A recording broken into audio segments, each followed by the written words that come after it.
L'instant est historique, le protocole millimétré.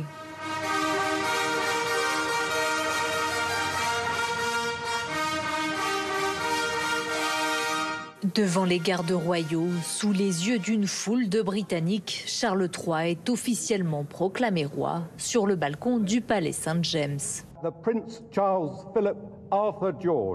Le prince Charles Philippe Arthur George devient notre lord de plein droit. Charles III, roi, chef directeur du Commonwealth, défendeur de la foi. Un événement célébré par une fanfare de trompettes et de tambours. Retentit alors l'hymne britannique God Save the King.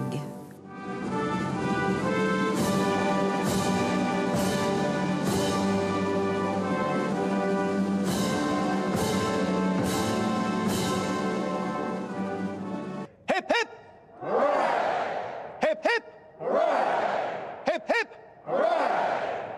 Au même moment, une parade s'élance dans les rues de Londres et défile devant le Royal Exchange. Là, la proclamation est relayée en présence de soldats, d'hommes d'église et de loi.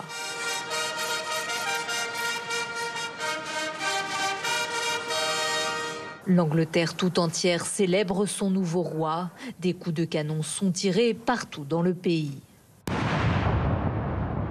Plus tôt dans la journée, la cérémonie débute à l'intérieur du palais Saint-James. Charles III est proclamé roi une première fois. Nous demandons à Dieu qui protège les rois et les reines de donner à Sa Majesté de longues et heureuses années de règne.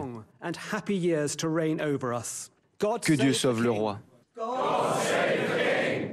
Charles prononce à son tour quelques mots devant la nouvelle reine consort Camilla, le nouvel héritier du trône William ou encore la première ministre Liz Truss. Je suis bien conscient de cet héritage, des devoirs et des lourdes responsabilités qui me sont transmis.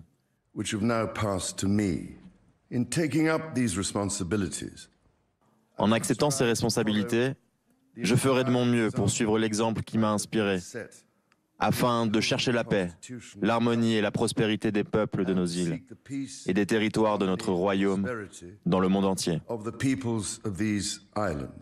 À l'issue de ces célébrations, le Parlement a exprimé ses condoléances et fait vœu d'allégeance au nouveau roi.